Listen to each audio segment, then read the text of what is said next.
신성희 교수님 모시고 오늘 강의 듣도록 하겠습니다.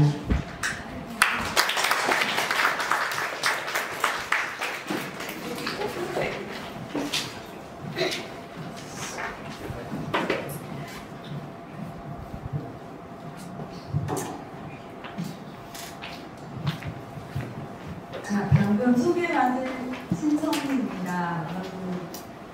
제가 뭐라 그럴까, 오늘 제 소개는 조금 나중에 더 해드리도록 하고요. 오늘 제가 봤을 때는 조금 여러분들 받으신 거랑은 좀 수정되어 있는데, 도시공간에서 과거의 유산학, 자산학이라는 제목입니다. 사실 영어로 된 제목은 훨씬 더 심플하고 여러분들 이렇게 와닿으시 좋을 거예요. 과거에다가 뱅킹한다는 그 용어를 같이 들으신 적이 별로 없으실 거예요. 근데 정말 과거를, 여러분 은행에다가 뭐 하시죠? 저축하시죠. 저축 왜 하세요? 집에다 뭐 금고에다 두고 할 수도 있지만 은행에다가 뱅킹하는 이유는 이제 이자가 붙기 때문이죠. 자산을 증식시키기 위한 가장 기본적인 수단인 게 과거를 그런 식으로 이용하고 있다는 걸 생각을 여러분들하고 나눠보고 싶어서 준비를 해봤습니다. 그리고 저는 첫 번째 강의인지 몰랐는데 제 7월달에 미국 일정이 있어서 6월달에 강의했으면 좋겠습니다 말씀드렸는데 첫 번째 강의를 하게 돼서 누가 되지 않을까 너무 걱정도 됐고 그래서 고민만 하다가 잠을 못 잤어요. 그래서 저에 대한 소개를 간단히 드리도록 하겠습니다. 제 이름은 신성희이고 문화지리학자입니다. 지리학에 여러 분야가 있어요. 뭐 도시지리학, 경제지리학, 정치지리학, 그다음에 지형학이나 기후학도 지리학의 분야예요. 그 중에서도 저는 여러분 문화인류학은 들어보셨을 거예요. 문화지리학 전공자가 많지 않지만 저희 주전공은 문화지리학입니다. 그리고 가톨릭 관동대학도 소속이지만 저는 이제 앞으로 세상은 이제 N점 시대가 된다고 하잖아요. 정면도 없고 그래서 의사들 보면은 저는 소아기 내과 전문의입니다. 뭐 성형외과 전문의다 이러지 무슨 병원 뭐 조교수석 뭐 임상 강사 누구 이러지 않잖아요. 그래서 저도 앞으로 제 소개를 할 때 저는 문화지리학자가 죽을 때까지 저의 정체성이기 때문에 학자로서 그 문화지리학자라고 저를 소개하려고 합니다. 제 주 전공 분야는 특히 문화지리학에서도 문화유산 관리를 한다든지 그 다음에 고령 친화도시 연구를 싱가포르에서 오랫동안 했었어요. 그리고 문화 관련된 입지의 최적 분석을 한다든지 하는 일들을 많이 했습니다.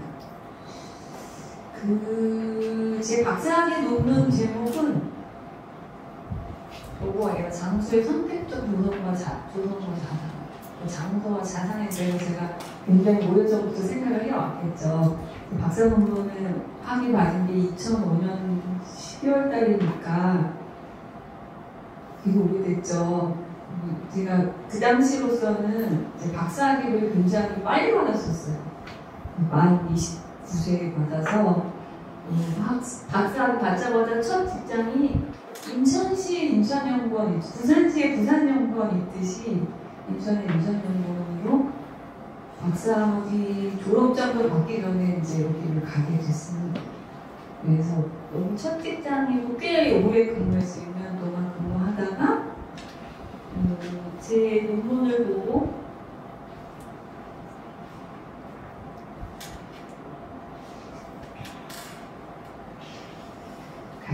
싱가포르에 새로 생긴 과학기술대학교가 있었어요. 그래서 저는 인문계인데 한국에서만 공부했는데 이제 큰 열심을 하고 사람들이 다 왜 이렇게 안정적인 직장을 관두고 외국인 노동자로 살려고 하냐 그랬지만 저도 영어 공부도 하고 또 연구소에만 오래 있다 보면 보고서는 많이 썼지만 좀 학술적인 연구를 더 깊이 하고 싶은 생각도 있고 그래서 이 외국 대학교에 갔습니다.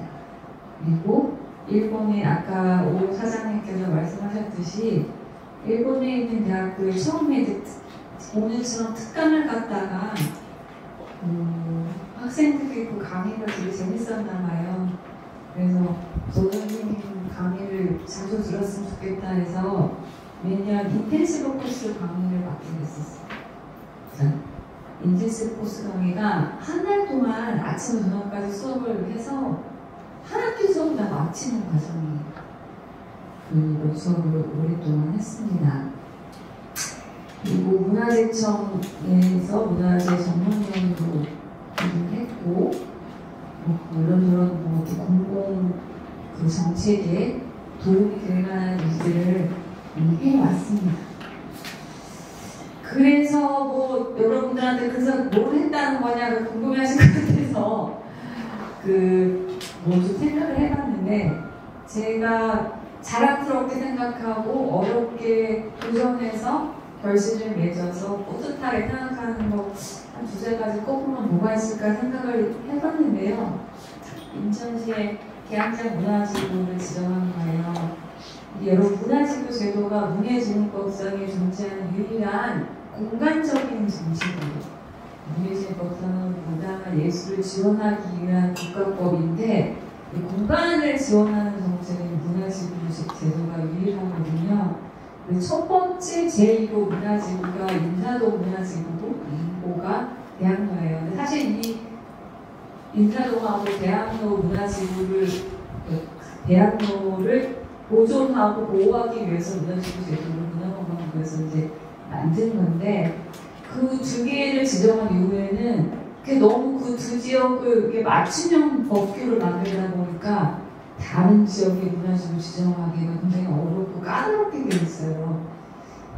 한동안 안 돼 있다가 제가 인천에 이제 첫째 다녔다고 그랬잖아요. 막사하게 갖고 가보니까 옛날 구도심 지역에 옛날 그 개항기 때 1890년대부터 20세기 초반까지 외국 사람들이 살았던 지역의 흔적이 굉장히 잘 남아있고, 일본식 주택이나 중국식 그 상주복합 건물이라고, 여러분 우리 주상복합은 잘 아시죠? 근데 중국 사람들은 외국에 나가면 다 차이나타운을 만들고 살잖아요. 보면은 아래층에서는 장사, 위층에는 주거용으로 쓰는 게 상주복합 건물 형태가 많이 있습니다. 그런 건물이 굉장히 많은데, 거기서 장사하는 사시는 분들은 이게 이제 굉장히 의미 있는 이국적인 건축물이라는 생각은 못 하시고, 원래부터 이제 거기서 장사를 하셨으니까, 이제 겉에다 시멘트 낡아지니까요. 칠도 하고, 타일도 붙이고 해서, 겉에서 보면 이게 뭐 그런 이제 구한말에 외국인들이 지었던 건물이라고 생각이 안 될 정도의 모습을 갖고 있지만, 작은 골목들이라든지 독특한 장소성이 너무나 매력적이어서 건물 하나하나 가치는 역사성은 떨어지지만 이렇게 여러 그 자원들이 집합적으로 모여있어서 생겨나는 독특한 분위기나 역사성이 큰 가치가 있다고 생각해서 문화적으로 지정을 해야 된다고 했는데, 다 반대했죠. 그리고 서울의 인사동 같은 데는 하는 거지 무슨 인천에서 그런 걸 하냐고, 여기는 다 빌라지고 상가지어야 된다고 해서 저희 연구원에서도 원장님이 반대하셔가지고 보고서 출간이 1년 동안 안 되는 소요의 사태가 있었지만, 결국은 문화지구 제도 도입을 하는데 성공을 했고, 이게 굉장히 지역 주민들의 저항이 거셉니다. 이렇게 문학자 들어가는 걸 지정한다고 하면 여러분들 아시겠지만 집값 떨어지고 이렇게 개발 제한을 받기 때문에 굉장히 저항이 거세게 심합니다. 제가 아침에 연구원 출근하고 나서 연구실에 앉아있으면 아침에 이렇게 협박전을 굉장히 많이 했어요. 정말 살면서 그런 쌍욕은 들어본 적이 없어요. 뭐 죽인다, 뭐 어떻게 벤다, 뭐. 처음에는 저도 어린 나이에 그 첫 직장에서 그런 전화를 맨날 받으니까 그 겁도 나고 스트레스 많이 받았는데, 나중에는 하도 많이 받다 보니까 그럼 찾아오세요 이러면 또 이렇게 되더라고요. 그래서 주민들 설득해 나가면서 정성껏 일을 하고 정말 잠재적인 가치를 발굴해서 지역을 위해서 하는 일을 생각하니까 힘들지 않았고 집요하게 해나갈 수 있었던 것 같습니다. 싱가포르로 이직하고 마지막에 그 계양제 문화지구 관리계획까지 수립을 하고 제가 이제 갔던 것 같고, 이론적으로는 우리나라에서 처음으로 2006년도에 창조도시론을 도입한 게 저예요. 창조도시론을 여러분 많이 들어보셨죠? 안 들어보셨나 봐요. 이 건축하시는 분들이 창조도시를 모르시면 안 되는데, 어쨌든 그때는 창조도시라는 게 잘 우리나라에 없던 개념이었는데 제가 도입해서 인천시 도시정책에 적용하기 시작했습니다. 그리고 뮤지엄 플래닝을 했는데 이게 의미가 있는 건 뭐냐면 공공문화시설의 경우에는 입지 분석을 하지 않았어요. 즉 어디다 지으면 제일 좋을까, 이 효과, 이 장점, 이 가장 많이 파급될까를 고민 안 했어요. 어떻게 했냐면 주어진 부지가 있으면 거기다가 지었거든요. 그래서 유휴지라든지 안 쓰는 땅 같은 게 꼼꼼히 그런 땅이 있으면 거기다가 복지시설이나 문화시설을 짓고, 아마 지금도 많이 그럴 거예요. 근데 그런 데다 짓으면은 가장 접근성이 떨어지고 이용하기가 어렵기 때문에 최적의 입지를 찾아서 거기에 맞게 공공문화시설을 건립해야 된다고 접근한 것이 좀 기여한 점이라고 할 수가 있겠습니다.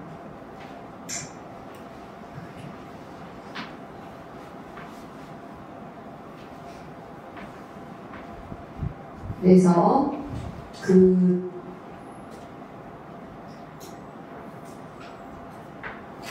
창조도시론 같은 경우에는 이제 사실 지리학이요, 유유상종의 지리학이에요. 그 공간이나 어떤 장소가 만들어지는 거는 사람들이 만드는 거잖아요. 그 건축물이 있지 않더라도, 또 건축물을 짓지 않더라도 지속적으로 어떤 한 지점에서 사람들의 활동이나 또 가치나 관념이 존재하는 위치에서는 그 장소가 형성된다고 지리학자들은 봅니다. 지리학자들은 장소와 공간 개념이 굉장히 예민해요. 그래서 공간하고 장소 개념을 구분하거든요. 그런데 이제 사람들은 비슷한 사람들끼리 모여요. 그거에 대해서 이제 대대로 옛날부터 입증해오는 말이 유유상종이라는 말이잖아요. 그래서 사실 여러분 보시는 이 모델을 아마 여러 고등학교 지리시간 같은 데 보셨을 거예요. 버제스라는 도시 사회학자가 만든 게 도시론 이론이라고, 만약에 도시의 모양이 이렇게 동그랗다면 원의 중심으로부터 바깥으로 갈 때 나가면서 그 원의 중심에 같은 다른 크기의 원들을 동심원들이라고 하잖아요. 동심 모양으로 그 CBD에서 가장 도심에서 가까운 데에 적어도 노동자들의 주거지에 형성되고 가장 먼 외부 지역에, 교외 지역에 돈이 가장 많은 사람들이 거주하더라 라는 그런 이론을 만들었죠. 근데 사실 이게 경제적인 소득, 이 무사한 사람들이 모여 산다는 이론이나 마찬가지고, 이 버제스는 1920년대에 시카고에 그 미국이 아메리칸 드림을 찾아서 대도시로 외국 이민자들이 많이 모여 사는데 여기저기 포장되지 않고 이민을 보면은 이상하게 자기들끼리 모여 살더라는 걸 이제 버제스가 관찰하면서 만든 이론입니다. 여러분들 그 식물들이 그래 이렇게 살아요. 식물들을 가만히 관찰해 보시면 강아지 뿔 있고 토끼 뿔 있고 민들레 이렇게 막 섞여 있지 않거든요. 묘하게 씨들은 바람 타고 같은 지점에 왔을 텐데 나중에 시간이 지나면 민들레들끼리, 그 다음에 클로바들끼리, 강아지 뿔들은 강아지 뿔들끼리, 이걸 지나면 세그리게이션 된다고 하는데요. 이렇게 모여 살면서 분화됩니다. 그러니까 다른 종끼리는 섞이지 않게 되는 거죠. 이게 유유상종을 하는 거죠. 근데 이게 경제적 계급만 비슷한 사람들끼리 모여 사는 게 아니라 사람들은 요새 보면은 가치관이 비슷한 사람, 비슷한 사상을 가진 사람, 그 다음에 동성애자들끼리 이렇게 모여 살거나 모여서 일하거나 하는 경향이 옛날에도 그랬어요. 여러분들 왜 예술이나 철학의 사조나 학파들 있죠? 인상반이 무슨 학파들 있잖아요. 그 사람들 어떻게 알아서 프랑스에 있는 사람, 독일에 사는 학자 이렇게 뭐 지금처럼 이메일에 전화 걸어서 어디 학술대회에서 발표해서 저 사람 나랑 뜻이 맞네? 그림 나랑 비슷하게 그리네 하고서 학파를 형성하는 게 아니에요. 비슷한 동네, 같은 동네 살았기 때문이에요. 가까이 살아서 그 같은 카페에 다니면서 이 수다 떨고 하다 보면 유럽이 카페에서 수다 떠는 문화잖아요. 지금도 그렇고 옛날엔 더 그랬죠. 그러다 보니까 얘기를 하다 보니까 그런 학파가 형성되는 거예요. 여러분들도 누구랑 같이 지내고 누구랑 가까이 살고 누구와 함께 같은 일터를 공유하는지 굉장히 중요합니다. 이거는 시간이 지나서 넘어가도록 하고 이제 우리의 주제 이번 상지인문학 아카데미의 주제가 올해는 도시와 공간의 역사잖아요. 그래서 역사와 도시에 대해서 어떻게 접근해야 될지 조금 살펴보도록 하겠습니다. 제가 찾아보니까 역사의 정의가 이렇게 나와있더라고요. 인류사회 변천과 흥망의 과정, 지난 시대에 남긴 기록을 역사라고 한다라고 정의가 나와있더라고요. 여러분들 이 정의에 동의하세요? 뭐 동의하든 안 하든 이 정의 내는 사람은 안 듣겠죠. 하지만 그렇다고 하네요. 그런데 건축적으로 보면은 이런 기록이 우리들 사람들이 사는 상처 속에 이제 계속 자취가 남아있게 되겠죠. 문자로 기록하는 게 아니고 집을 짓는다든지 달을 긋는다든지 길을 낸다든지 하는 형식으로 그런 공간에다 계속 흔적을 남기게 되는데 그것이 계속 축적된 것이 여러분들이 보시면 되고 도시가 되지 않을까 생각을 합니다. 그러면 도시의 역사를 좀 살펴볼까요? 여러분 앞에 보시는 이 사진이 우리가 그런 사진을 찍을 수는 없지만 가정해 보는 거예요. 여러분들이 보는 사진이 인류의 성격이 한 번도 닿아보지 않은 아주 태국적 원초적인 자연의 한 단면이라고 이렇게 쳐봅시다. 가정하는 거예요.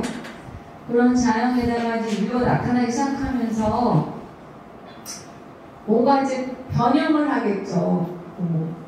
이를테면 문막도 져야 되고, 그쵸? 사냥 다니는 길도 자꾸 다니다 보면 머슴풀에 발자국 따라가는 길도 날 것이고, 음식도 짓게 될 것이고, 그렇게 하겠죠.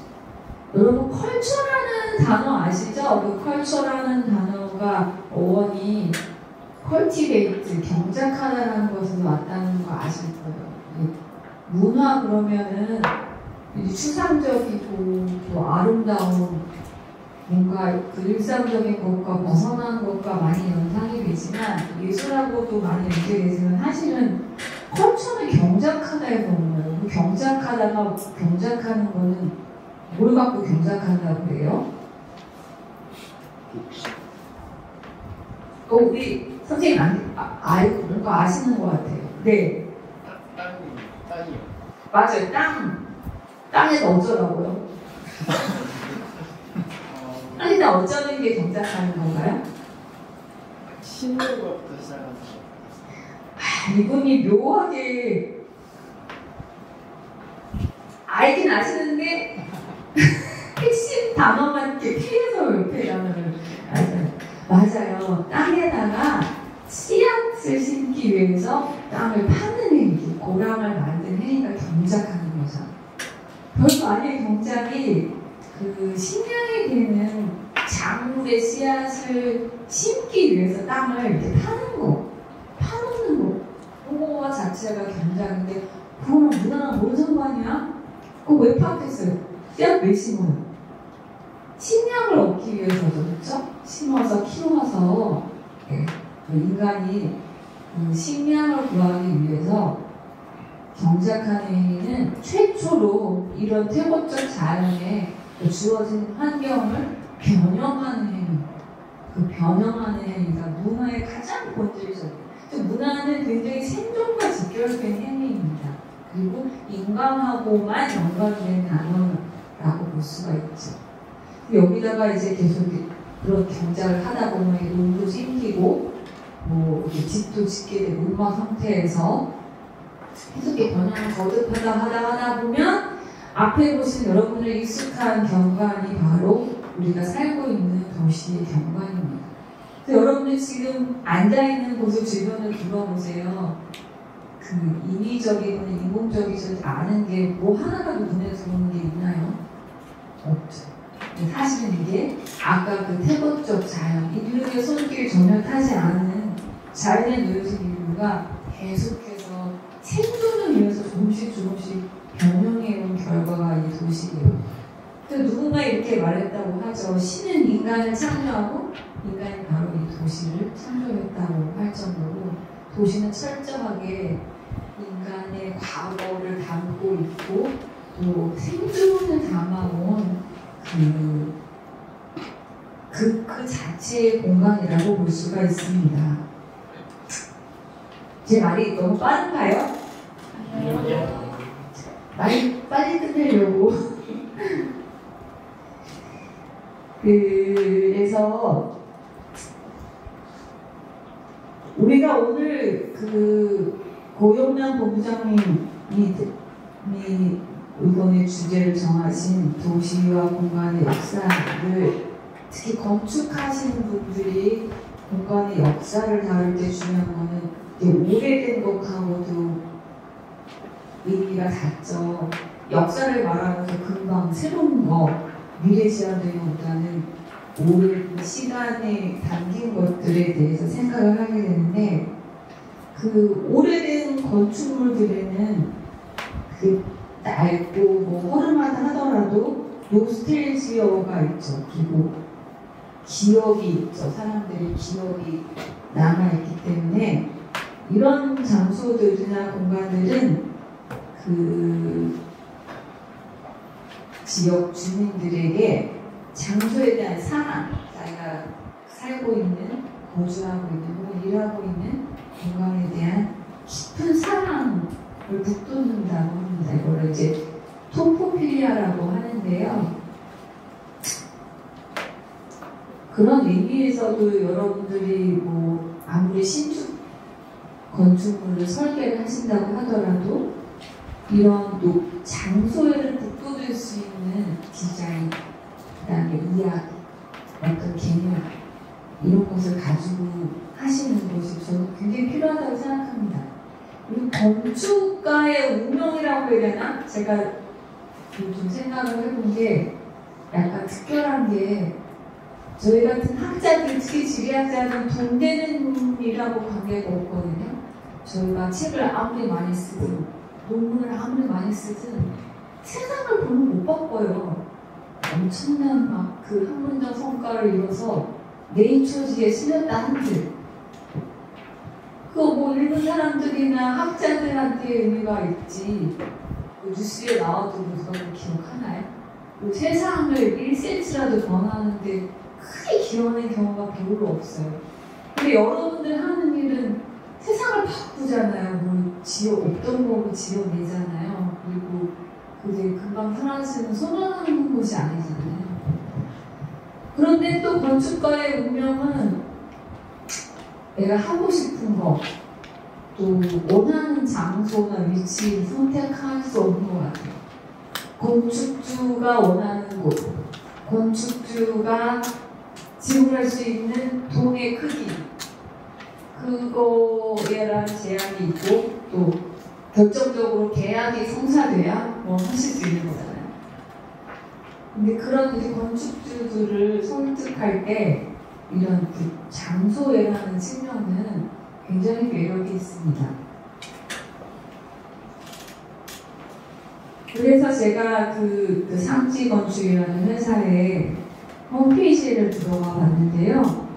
여기 창업주 혹시 김동현 회장님, 명예회장님이라시는 분이 이런 말씀을 하셨더라고요. 건축은 땅에 남기는 기록의 작업이다. 이런 멋있는 말씀을 하셨더라고요. 그리고 공간을 거쳐간 무수한 이야기는 시대와 역사를 뛰어넘어서 장소에 새겨집니다. 라는 말씀을 하셨더라고요. 이거는 회장님이 하신 말씀은 아닌데 어쨌든 이런 이 홈페이지에 있어서 회사 홈페이지에 있어서 도시와 공간의 역사에 대해서 굉장히 주의를 기울이는 회사구나라는 생각을 제가 하게 됐었습니다.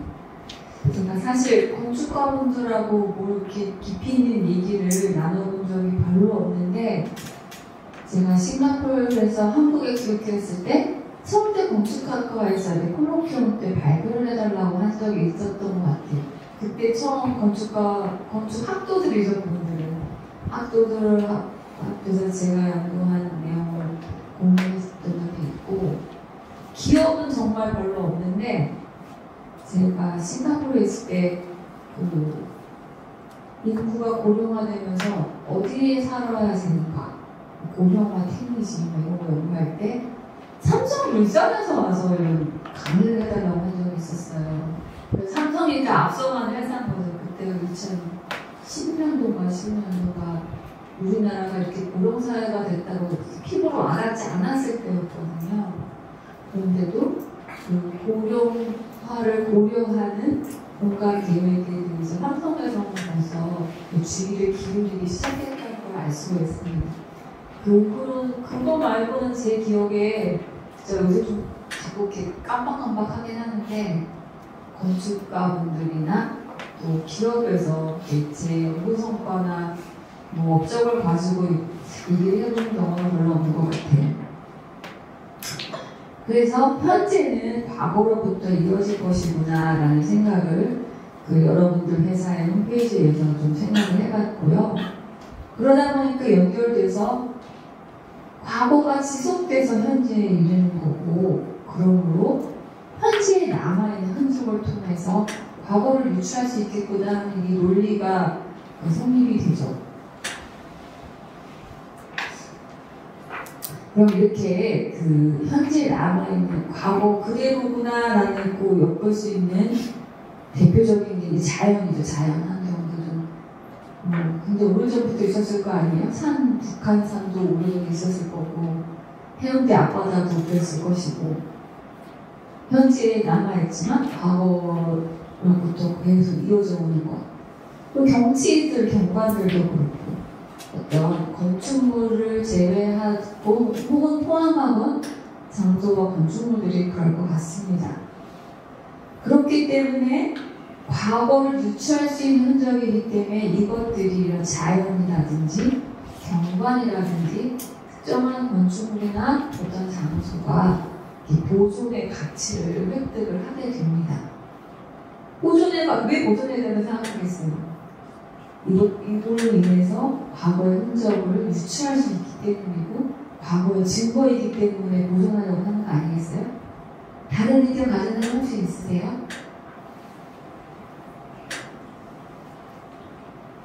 없으면 제가 맞는 걸로 하도록 하겠습니다.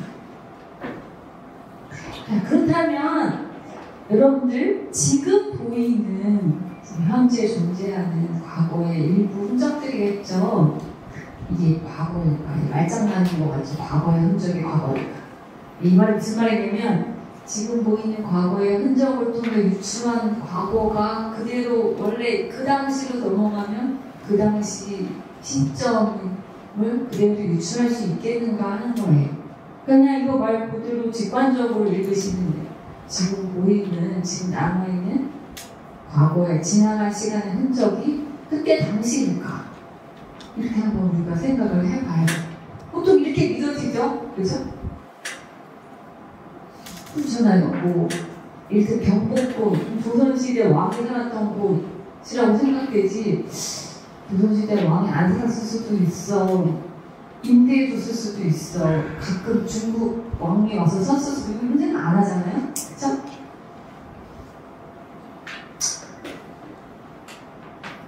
그러면, 봅시다. 이거 도명생 재생하려면 어떻게 해야 되나요?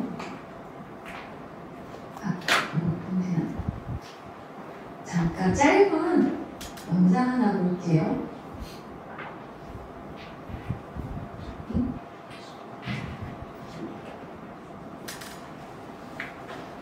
이 영상 재생을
오늘 소개할 도시는 경주시입니다.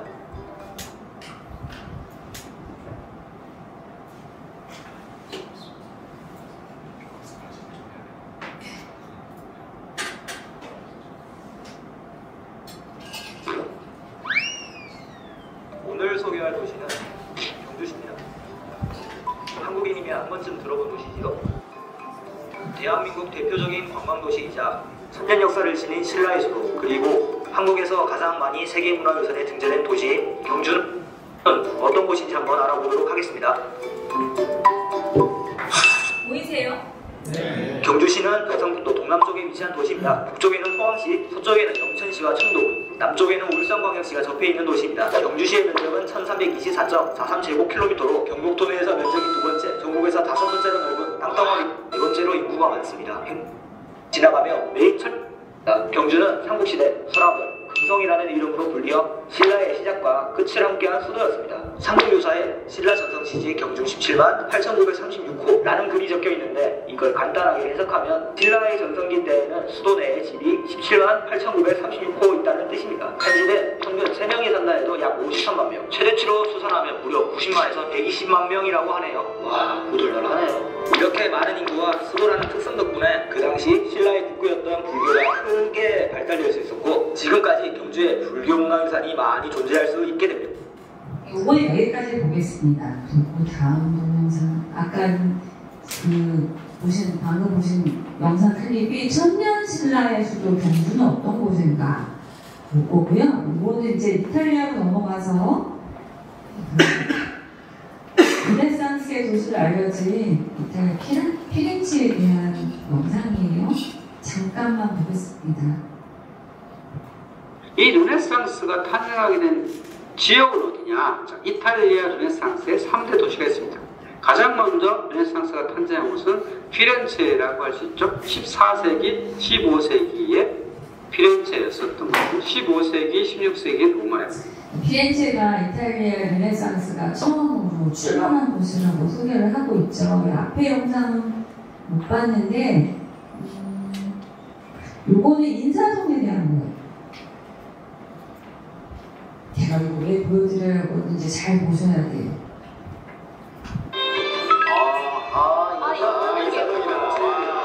잘 갔네. 인사동이 진짜. 이거 찾아가봐. 진짜 잘 갔네. 여러분 보시면 한국의 전통 문화를 대표하는 다채로운 볼거리가 가득하다. 그리고 여기 이 프로그램 아시죠?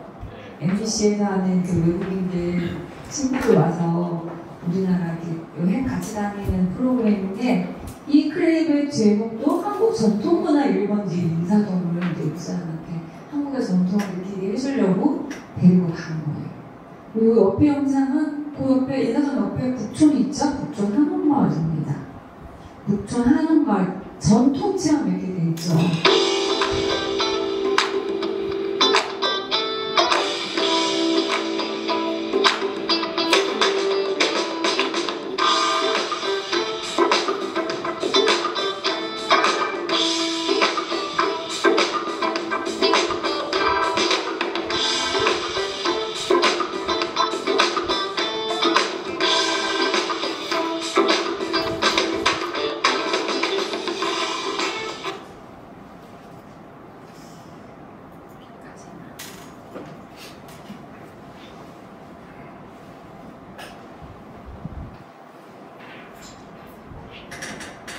여러분 한국 사회에서 이제 전통이다 할 때 주로 어느 시대를 말해요?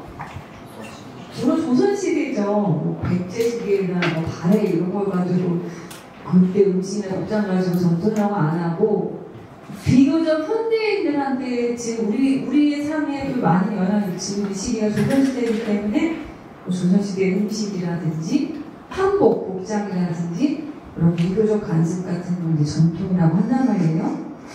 근데 인사동이 전통문화 1번지 거리고 북촌 한옥마을도 그 전통적인 한옥을 보고 또 그 한옥에서 살고 있는 실제 살고 있는 사람들을 만날 수도 있고 하는 그런 거리가 알려져 있죠. 인사동 가보신 분 계세요? 저희 근데 잘 안 가거든요. 북촌 한옥마을 다 가셨겠네요. 네. 제가 올 봄에 하고 작년 여름에 두 차례 뭐 하케, 답사 등등으로 이탈리아를 갔는데 저는 잘 이렇게 유명한 관광지에서 잘 안 가요. 뭐 로마나 이런 데 베네치아에 많이 가시잖아요. 한국 분들은 어찌해서든지 이제 뽕을 뽑으시려고 비행기값 뽑으셔야 되니까 어찌게든 시간을 내서 가는데 저는 잘 안 갑니다. 안 가는 이유가 있는데 어쨌든 여러분들은 훌륭하게도 인사동 북촌 같은 거 잘 다녀오셨어요. 근데 인사동이 뭐가 전통이에요, 근데 여러분? 그 전통 문화 1번지라면 뭐가 전통이에요? 그래서 한번 물어봅시다. 여기 사장님 뭘로 도망가셨어요? 근데 다 사장님 집중적으로 제일 질문하는데 사장님 말고 그럼 부사장님 계신가요?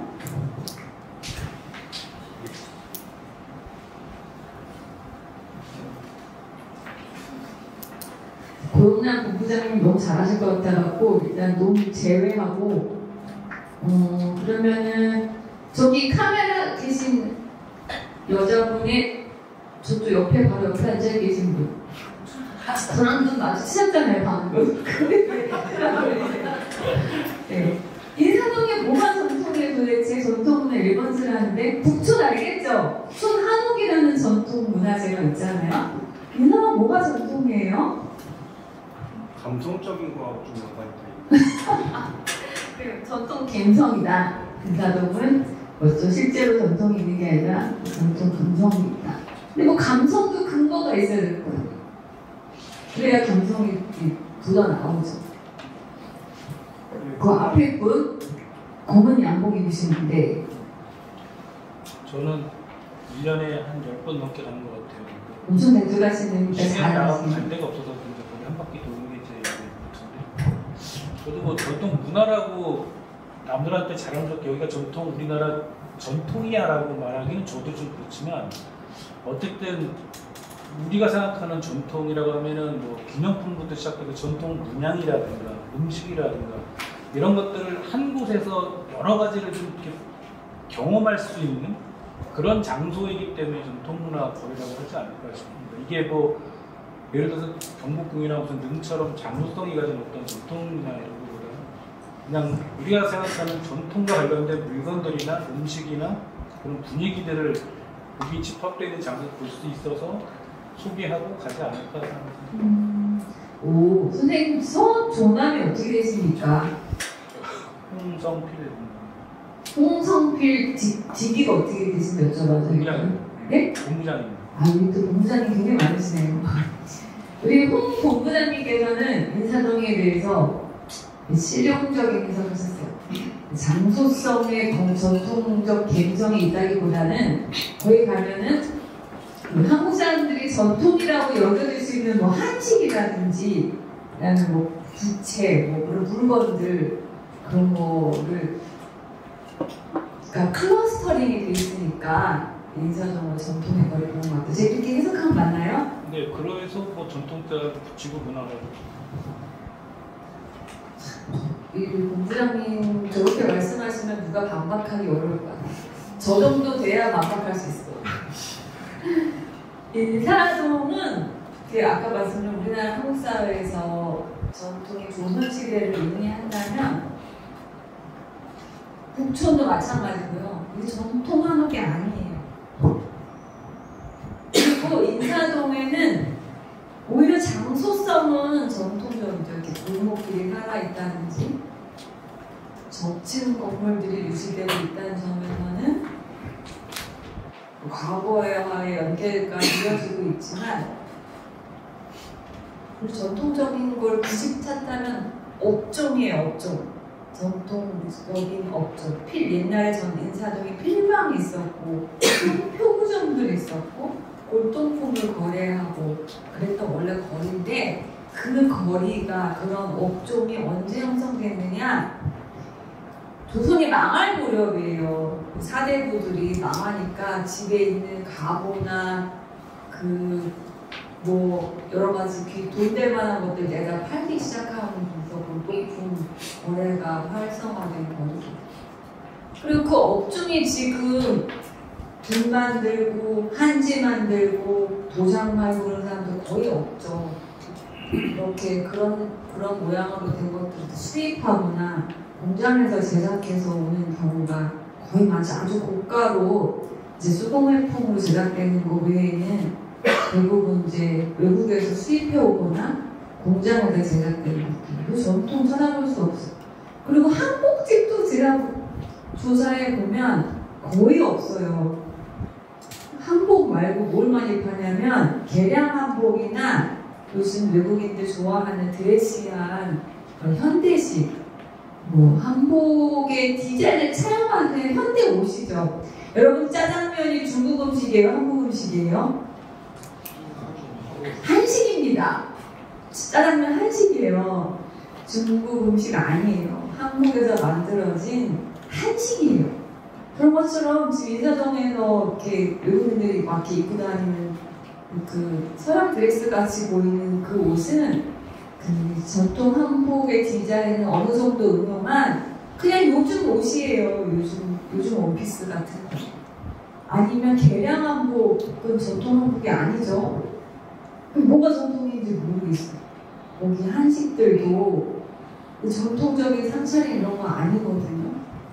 그런데 아까 동생 말씀하신 것처럼 한국 사람들을 그렇게 믿는 거예요. 아, 여기 인사동은 전통적인 거 다른 데서는 볼 수 없는 그래도 좀 전통에 가까운 것들을 여러 가지 다채롭게 한 장소에서 체험할 수 있는 곳이다라고 믿고 있는 거예요.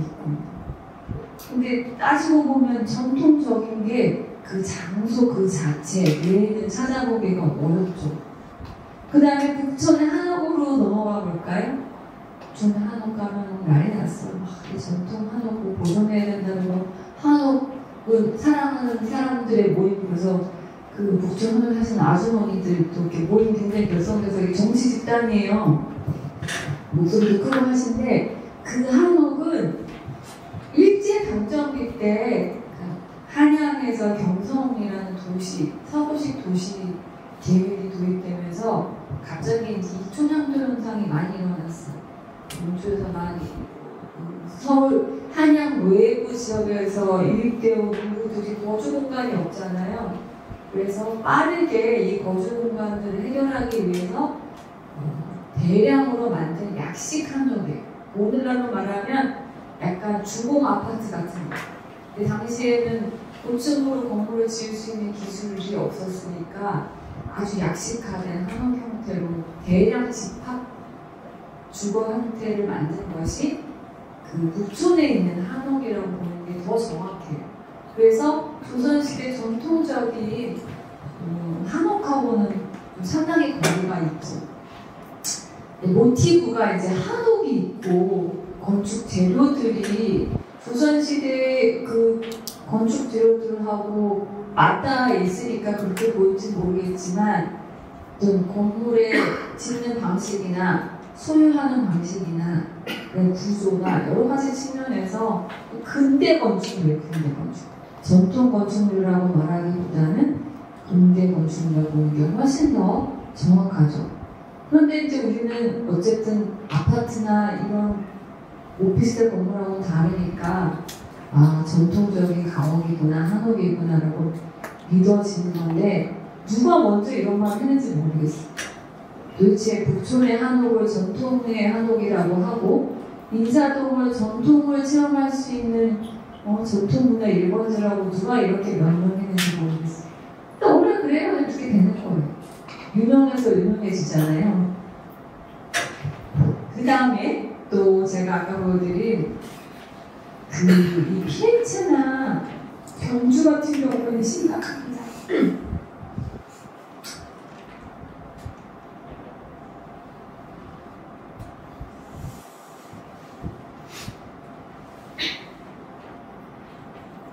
이게 자꾸 슬라이드 그냥 넘어가 버려가지고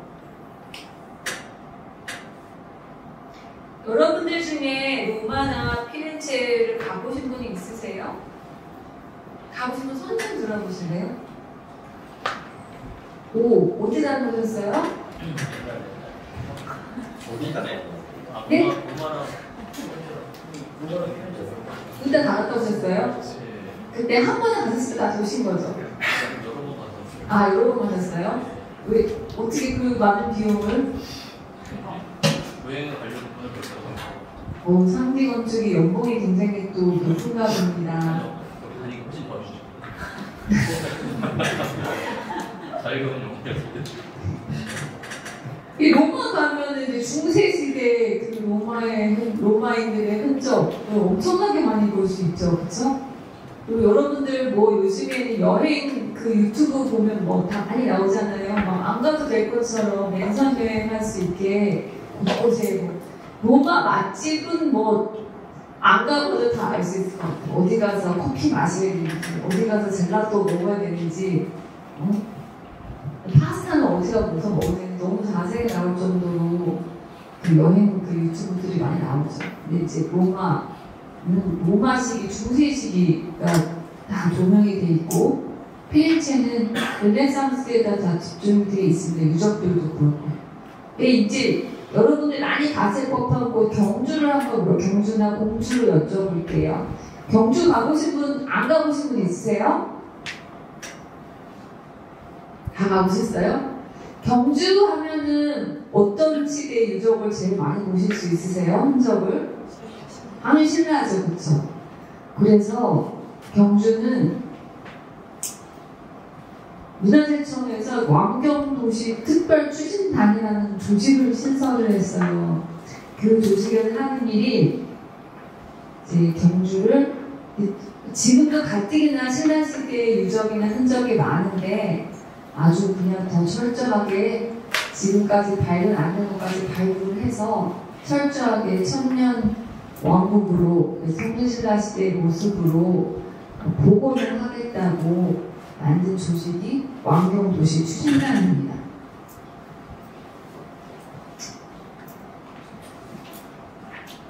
이게 뭐가 슬라이드가 하나 없어졌는데 요거를 보실까요?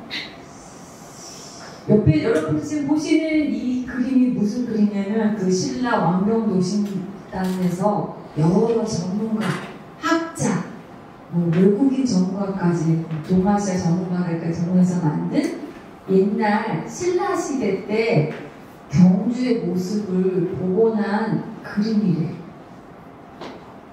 그 왕경도시 복원도예요. 이게 맨 처음 언제 처음 보여졌냐면 2000년도에서 경주 세계문화 엑스포가 열렸었거든요. 그때 이제 1300년 전 천왕별 모습을 복원한 거라고 만들기 시작해서 지금도 계속 정교하게 수정을 하고 고증도 하고 해서 만들었어요.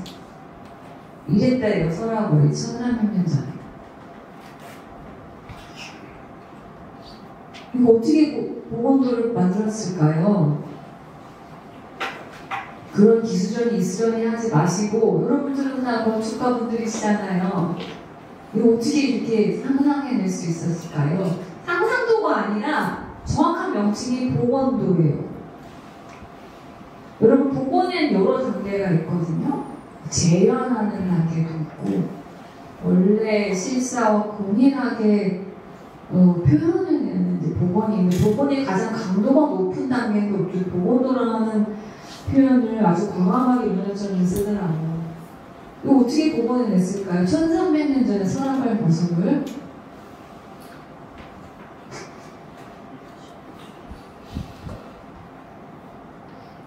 여러분 500년 전 아니고요, 1300년 전이에요. 그때 사진 있나요? 없어요. 그림 거의 없어요. 그림도. 그럼 기록도 중요한 것만 남아있어요. 누구 왕이 죽었다 살았다, 어쨌든 어떻게 제위했다, 어느 나라 외적을 물리쳤다, 이런 중요한 것만 있지, 길이 어떻게 나오고 집을 어떻게 짓고 살았다는 내용이 아주 극히 미미하게 어딘가 한 줄 혹은 한 단어 이렇게밖에 없는 거예요. 여러분, 그림은 그래도 있지 않았을까라고 생각을 하시는데, 조선시대에조차 이 그림은요 엄청나게 그리기 어려운 거예요. 화가, 여러분들이 이름 알만한 조선시대 화가 누가 있을까요?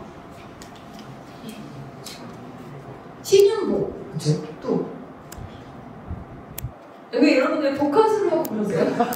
이거 음식인데 소리가 안 나거든요. 경제 정상이라는 이런 사람들은요, 우리가 이제 아는 사람들은 어느 급이라고 생각하시면 되냐면, 나사에서 우주선 설계하는 마스터 디자이너 같은 급이에요. 엄청난 천재에다가, 그리고 화가도 몇 명 안 됐고요. 그리고 엄청난 엘리트 기술자예요. 가장 최첨단 기술을 가진 사람들이 옛날에 중세시대 때 화가들이에요. 그리고 종이라는 게 엄청나게 비싸요, 여러분. 종이에다가 그림을 그릴 수 있기라도 쉬웠겠어요? 여러분들 지금 되게 비싼 게 뭐가 있을까? 비싼 물질이. 하여튼 종이가 엄청 귀하고 비싼 거기 때문에 거기다가 그림을 그리는 거는 아무나 할 수 있는 일이 아니에요. 그 그림 별로 없었다고 봐야 돼요, 조선시대조차도. 그러니까 1400년 전에 무슨 그림, 그러니까 이미지가 없는데, 이미지 자료가 없는데 어떻게 이렇게 복원을 해요? 도로와 건물지 흔적이 남아있어요. 네, 그게 이제 그 전문가들의 주장이죠. 이렇게 그 건물지들의 남아있는 주춧돌이라든지 이런 것들을 보고서 이런 모양의, 이런 규모의, 이런 재료를 써서 이런 건물들이 들어서 있었을 것이다 라는 게 어느 정도 아주 기초적인 건 유추 가능한데요. 이렇게 디테일하게 복원하기가 정말 저는 불가능하다고 생각해요. 그래서 이런 복원 전문가들이 하는 일이 뭐냐면, 비교적 현재까지 건축물이 남아있는 다른 나라 있죠? 중국이라든지 미얀마라든지 비슷한 시기의 건축물들을 보고, 천년도에 미얀마에서 절을 이렇게 졌으니까 아마 서라벌에도 절의 경우에는 집을 이렇게 저렇게 올리지 않았을까라고 유추를 한다는 거예요. 그럴 수밖에 없지만 아닐 수도 있죠. 미얀마나 중국에서 그렇게 졌다고, 서라벌에서도 그렇게 졌다고 어떻게 이것을 단정할 수 있겠어요? 실제 보시면요, 지금 복원도 있는 자리는 이렇게 텅 비어있어요. 아무것도 없어요. 아무것도 없는 데다가 문화재청에서 완경도시 추진단을 만들어서 이걸 아까 그 보건소처럼 복원을 하겠다는 건데, 굉장히 걱정되고 우려스러운 일입니다. 일단 대표적으로 황룡사지 9층탑 들어보셨죠? 서라벌의 가장 크고 화려했던 절, 황룡사에 9층짜리 탑이 있었다는 거잖아요. 지금 흔적도 이렇게 없지만 그 탑을 도대체 어떻게 복원하겠다는 거냐. 제가 아까 말씀드린 그런 방식을 통해서 복원을 해나가겠다는데 저는 이 실제 장소에다가 아주 컨크리트하게 뭔가 조형물을 갖다가 세워놓는 거에 대해서는 굉장히 부정적인 입장이에요. 아닐 수도 있는데 우리는 운 좋게도 이렇게 텅 빈 공터에 복원하는 과정을 복원하는 거구나, 원래 있었던 건 아닌데 뭐 이렇게 저렇게 유추해가지고 만드는 거나 뭐 알지만 그 지식이 살아있지만 굉장히 앞으로 시간이 많이 흐르면 그런 지식조차도 희미해져서 막 후대 사람들은 선할벌 시대 사람들은 이렇게 살았겠구나, 황룡사 저를 이랬겠구나 라고 믿을 거라고. 이게 저의 주장이 아니라 지리학의 그런 개념이 있습니다. 그 내추럴라이제이션을 한다고. 새로 지었던 뭐 기념물이나 이런 것들이 처음엔 굉장히 그 의미가 강력하게 있다가 의미는 계속 증발해버리는 거예요. 그리고 뭐 비석이라든지 새로 만든 기념물들이 원래 존재했던 것처럼 믿게 되는 현상을 내추럴라이제이션 한다고 하거든요. 그거 굉장히 그래서 저는 우려가 되죠. 그래서 공터는 이렇게 불타서 없어진 것 자체가 저는 역사로 봐야지 여기다가 이미 사라지고 없는 거를 정확한 것도 아니고 정말 상상에 가깝게 권위 있다고 믿어지는 사람 전문가들의 의견을 빌어서 뭔가를 이렇게 구축해내는 것에 대해서 걱정이 되긴 해요. 여러분들은 다른 의견 있으신 분 있으세요 혹시? 또 없는 것보다 낫지 않냐 이러실 수도 있잖아요. 텅 빈 거 보면은 관광객들 별로 안 오고 재미없잖아요. 심심하잖아요. 궁금하긴 하지 않습니까? 되게 궁금하죠. 그런 궁금함 때문에 이렇게 막 보고도 그리고 요새는 뭐 하냐면 디지털 트윈을 만들어서 근데 원래 디지털 트윈이라는 개념이 실제가 존재하고 그걸 디지털상에 똑같은 쌍둥이를 만든다는 의미잖아요. 근데 실제 없는 거를 디지털상에 만들면 사실 트윈은 아닌데 어쨌든 문화재도 디지털 트윈을 만든다고 해요. 오늘 황룡사진 구춘탑이 디지털로는 복원이 된 상태인데 아까 말씀드린 대로 뭐 여러 가지 다른 나라 사례들 같은 거 유사한 시대에 유사한 규모의 석탑들 같은 것들 많이 이제 종합해가지고 만들었다고 하네요. 그러나 정말 아닐 수 있습니다. 그 대표적인 게 제가 아까 저의 대표작 말씀드린 것 중에 반구대 안각화 심리 표현한 게 있습니다. 반구대 안각화가 우리나라에서 왜 그 울산 물주군의 대곡천변에 있는 고래 사냥들이 포경하는 세계 최초의 그림이 있는 그동안에 청동기 시대에 제작된 걸로 추정되어 왔지만 요새는 신석기라고 훨씬 더 거슬러 올라간 그것도요. 그 그림을 표현하는 사람들이 왜 청동기라고 했냐면 고래라든지 배라든지 사람들을 표현한 양식이 다른 나라에 발견된 선사시대 안각화들을 보면 대체로 청동기 때 그렇게 그렸다는 거예요. 그게 웃기지 않아요? 아니 청동기 시대 때 뭐 배 타고 막 우랄 아사리아나 유럽 같은 데 어떻게 보였다고 서로 그림을 교환한 것도 아닌데 그 시기에 그런 그림을 그렸으니까 한반도에 살았던 선사시대 사람도 고래나 사람이나 배를 이렇게 표현했었거나 유추해서 선사기술에 연구하는 사람들이 목소리를 발명해서 청동기 시대로 생각을 하고 교과서에도 그렇게 실려있죠. 네, 그 그림은 신석기 시대에 제작된 안각화입니다. 그러니까 몇 천 년이 막 왔다 갔다 하죠. 이렇게 함부로만 유추하면 안 되는 거예요. 되게 위험한 일이죠.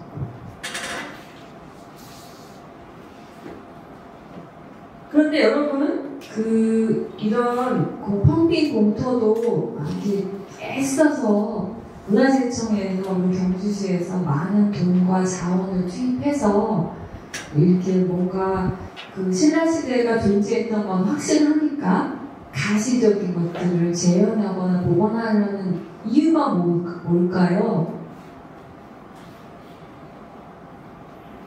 관광 자원을 네? 돈이 되니까.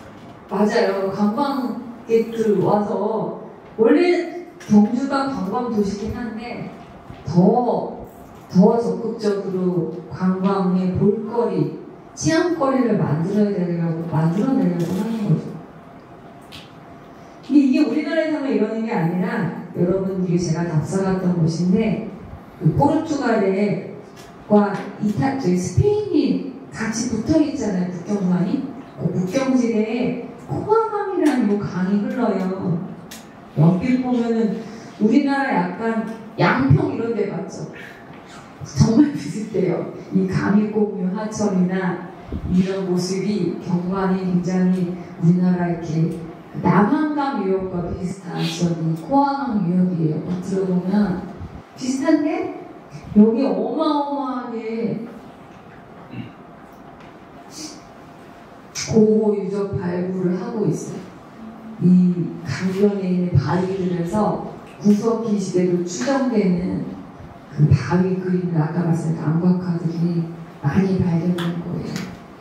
그래서 원래 여기 댐을 지으려고 했다가 옆에 주변 조사를 하다가 그 구석기 시대로 추정되는 평사시대 유물들이 많이 나오면서 여기를 대대적으로 이렇게 발굴도 하고 보존을 하고 있죠.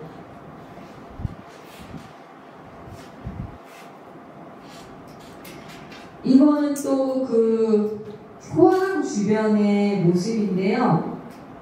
아주 그 목가적이고 공기도 맑아 보이고 전원적으로 보이는 경치지만 사실은 엄청나게 이렇게 자연을 파괴하고 원래 있던 식생들을 다 제거해버린 상업적인 경관의 모습이라고 할 수 있습니다. 원래 경치는 요 경치였었어요. 여러분들이 보이기 예쁘게 피우는 꽃이 아몬드 나무의 꽃이에요. 여기는 우리나라 산에 가면 흔하게 아카시아 나무나 소나무들이 있잖아요. 그런 것처럼 이 코아강 유역은 아몬드 나무 자생지예요. 그래서 어딜 가나 이렇게 아몬드 나무들이 있고 아몬드 열매가 굉장히 흔해요. 가면은 숙소에 이렇게 로비에 가면 큰 방울에다가 생 아몬드를 이렇게 따다가 공짜로 아무나 이렇게 포갈 수 있게 해놓은 정도로 암도 나무가 흔하거든요. 이거 다 베고 이런 나무들 심어놓은 거예요. 이 나무 뭐 심어놨게요? 여러분 힌트는 포르투갈이라는 점이에요. 이탈리아, 그러니까 유럽이라는 게 힌트예요. 그리고 상업화된 경관이라는 게 오자까지는 맞았는데 맞아요. 올리브. 또 뭐 심었을까요? 돈 되는 황금작물 이루어서 뭐지? 이게 황금작물. 포도죠, 포도. 포도는 와인을 만들기 때문에 그리고 올리브는 올리브유 때문에 다 도움이 되는 작물로 다 있고 자생하던 아몬드 나무들을 다 제거해버리고 다 이렇게 파헤쳐서 그 올리브 나무나 포도 나무를 재배하는 걸 쉽게 볼 수 있습니다. 여기 사진 보시면 이렇게 고랑이 다 산등성이 전체에 부어져 있죠. 그래서 여러분 농업이 되게 친환경적인 산업이 아니에요. 어떻게 보면 굉장히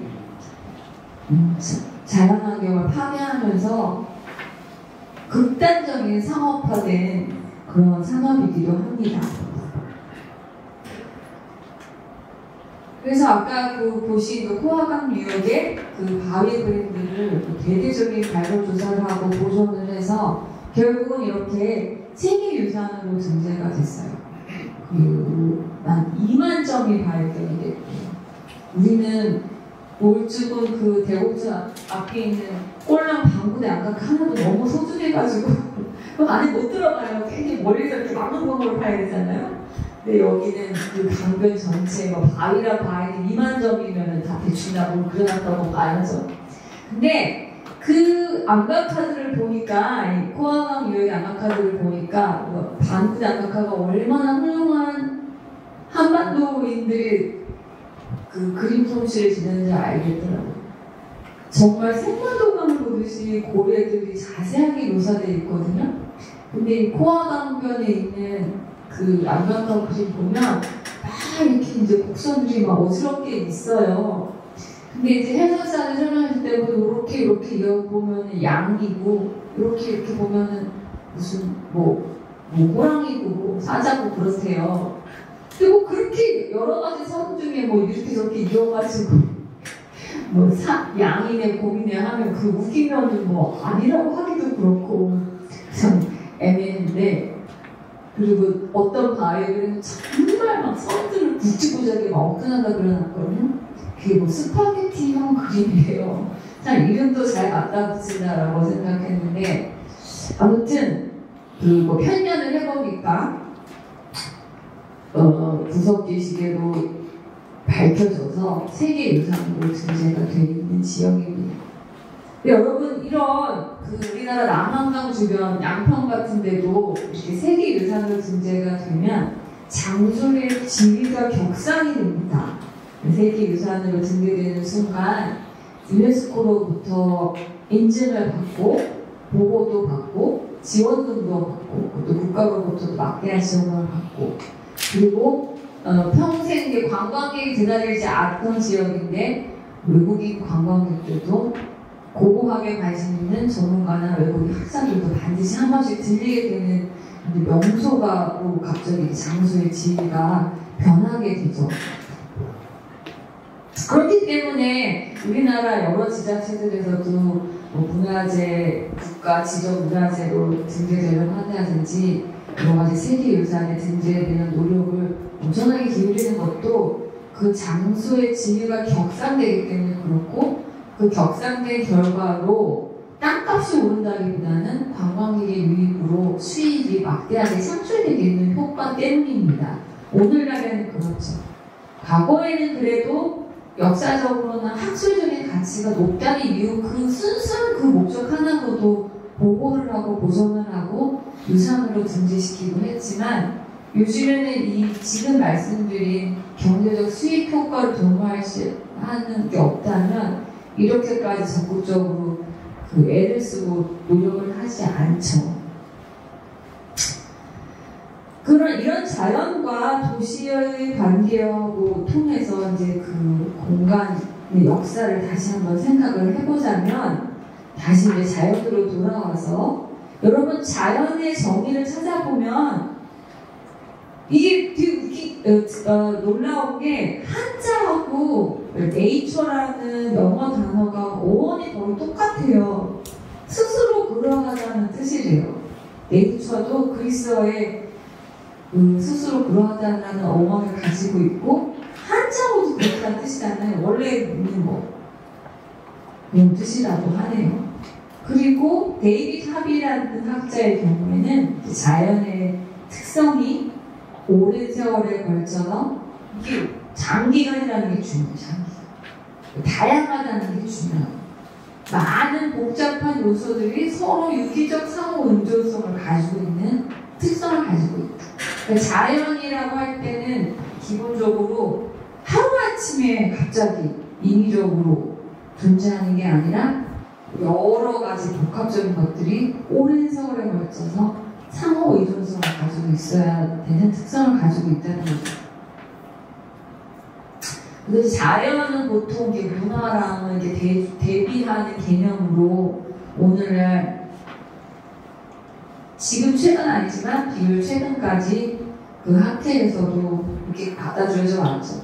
그 자연과 문화를 대조하고 비교하기 위해서 주로 동물하고 인간을 비교를 하죠. 동물보다 인간을 훨씬 우월한 존재로 생각을 해왔었잖아요.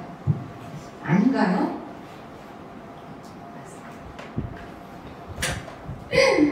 근데 저기 여러분, 인간도 동물이잖아요. 이런 인식을 갖게 되게 지금 최근이라는 거예요. 인간은 동물과는 뭔가 다른, 훨씬 우월하고 고등한 존재로 생각해서 보완하는 개념이 문화다라고 학자들이 이야기하고 있죠. 근데 정말 자연과 문화가 이렇게 서로 구분되는 완전히 대척점에 있는 대비되는 것일까? 라는 것을 좀 생각을 해보도록 할게요. 아까 데이비드 사라는 사람이 자연이 오가닉하고 유기적이고 다양하고 다이버스하고 복잡하고 컴플렉스하고 그 다음에 오랜 시간에 걸쳐서 형성되는 것이다라고 얘기했죠.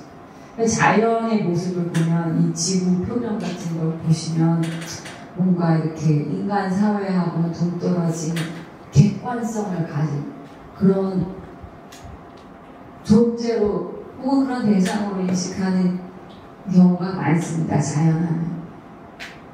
그러면요, 여러분들 아까 보여준 사진들과 더불어서 3가지 사진을 보여드릴 텐데요. 이 중에서 이런 자연의 정리에 가장 가까운 보이는 곳이 어딜지 한번 택해보세요.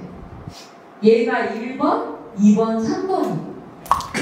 자, 1번이 가장 자연의 모습에 가깝다. 내가 아는 자연의 모습에 가깝다. 정답이 없어요. 그냥 자기 생각이에요. 내 생각에 1번 사진이 자연의 모습에 가깝다는 손 들어보세요. 오, 거의 많은 분들이 1번에 내가 생각할 때 생각해온 자연의 모습이 이미지에 가깝다. 그렇죠? 여기 2번이 자연의 모습에 가깝다는 분 손 들어보세요. 오, 여기 집중적으로 계시고 까만 본부장님, 까만 양복의 홍 본부장님 맞으시죠? 그럼 이건 물어봐야겠어요. 홍 본부장님은 왜 2번이 그래도 자연의 모습에 제일 가깝게 생각하나요? 전 1번도 들었고 2번도 들었거든요.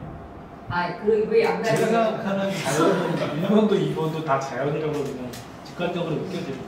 직관적으로? 느낌적으로 보이신 거예요? 그러니까 지금 아까 말씀하신 대로 경작을 해서 훼손을 했다고 하지만 그렇게 인위적으로 보이진 않았기 때문에 제가 생각하는 관점에서는 자연같이 보였다는. 잘하셨어요. 사실 이런 설명을 듣지 않았어야 돼요. 그럼 이번에도 손 엄청 드시거든요. 아까 그 설명 안 들었으면 얼마나 자연은 너무나 아름답고 막 진짜 그래 보여요. 일단 자연의 끝판왕, 하늘, 강, 산, 이게 자연의 지형의 끝판왕들이 다 보이는 뷰이기 때문에 아까 그 설명 안 들었으면 이번에 사실 굉장히 많이 드세요. 원래는.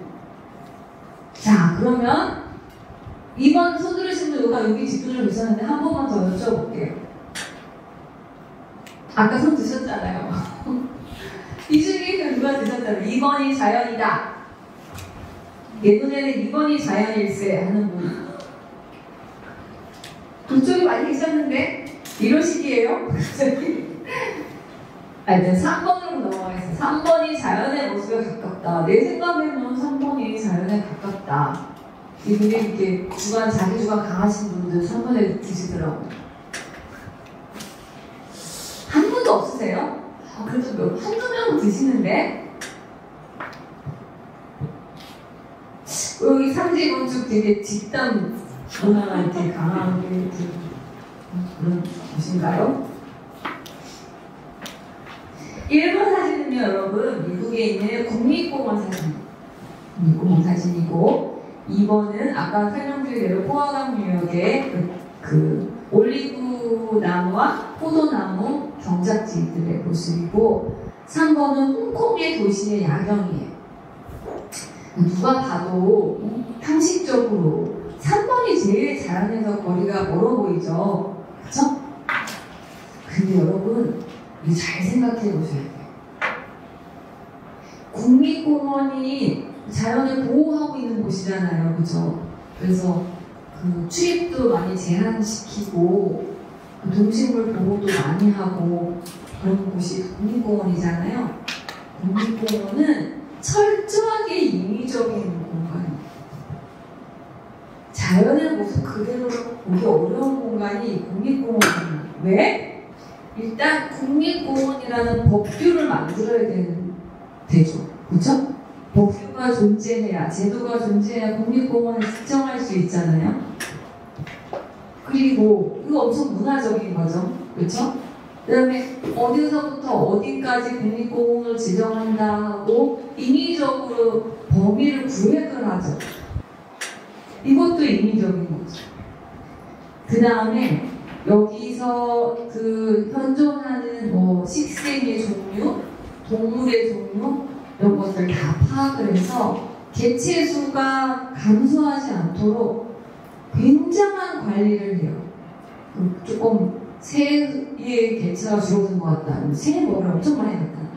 다람쥐가 좀 안 보인다 싶으면 또 다람쥐 먹이 많이 갖다. 전반적으로 동식물들이 조금 이렇게 부실하다, 건강 상태가 안 좋아 보인다면 이제 입산 금지시키죠. 사람들의 출입을 통제하죠. 그리고 나무들도 어느 수종이 특별히 이번에 뭐 강수량이 많아서 취약해진 것 같다 그러면 바로 이제 약물 투입하고 막 그래요. 이게 어떻게 자연스러운, 자연에서 절대로 일어날 수 없는 일이에요. 자연에서는 기상 조건이 달라져서 그 식생이 취약해지면 죽어야 되는 거예요.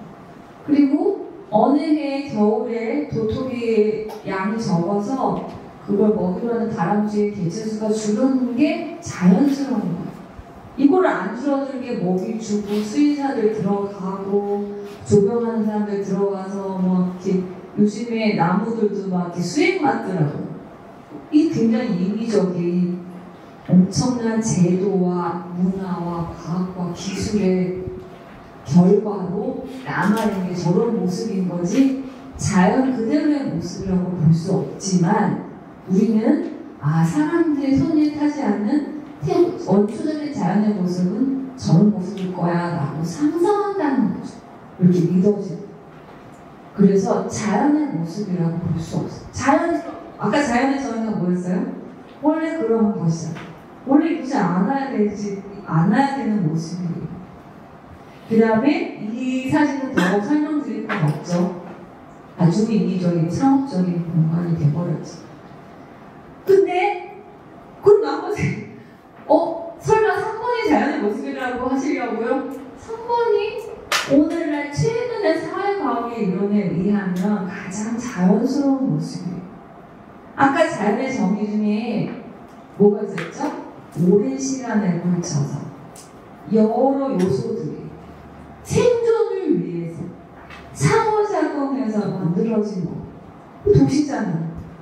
사람이라는 동물이 생존을 위해서 홍콩이라는 장소에 먹고 살려고 이렇게 간판 몰아붙이고 장사하고 치열하게 살고 있죠. 그럼 얼마나 복잡해. 이거보다 더 복잡할 수 있어요? 유기적으로 상호 의존하고 있죠. 이런 게 자연의 모습을 더 극단적으로 하자면 이 세 이미지들 중에서는 오히려 가장 거리가 멀어 보이는 그 도시의 야경의 모습이 자연의 모습에 가깝다는 거예요. 여러분들이 이건 자연이다, 이건 과거다, 이거는 어떤 흔적이다 라고 믿어지는 것들에 대해서 다시 한번 생각해 보셔야 되고 의심해 볼 필요가 있다는 거예요. 아까 대주제에 대한 접근이 뭐였죠? 지금 남아있는 혹은 지금 보이는 과거의 흔적이 과거일까였죠. 자연도 마찬가지예요.